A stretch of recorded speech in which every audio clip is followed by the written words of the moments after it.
अस्सलामुअलैकुम वरहमतुल्लाहि वबरकातुहू।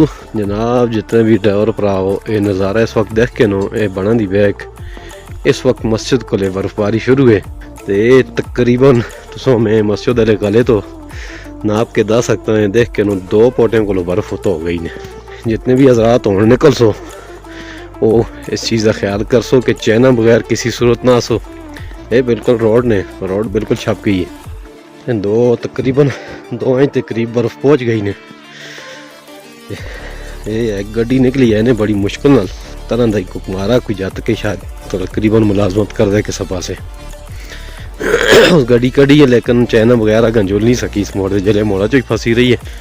ये उन्होंने सारे हजरात देख के नो बिल्कुल बूटे छप गए ने, ज़मीन छप गई है, बर्फ़ बहुत तेज़ हो गई है तो तकरीबन चैन नल भी गड्डी कढ़नी मुश्किल है।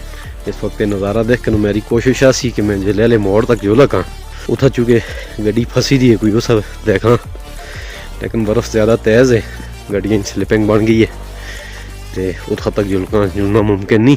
बहरहाल हालात देख के नो बर्फ़ तेज़ हो गई ने तो चैना वगैरह आने की कोशिश बिल्कुल ना करना। ठीक है जी, अस्सलाम वालेकुम।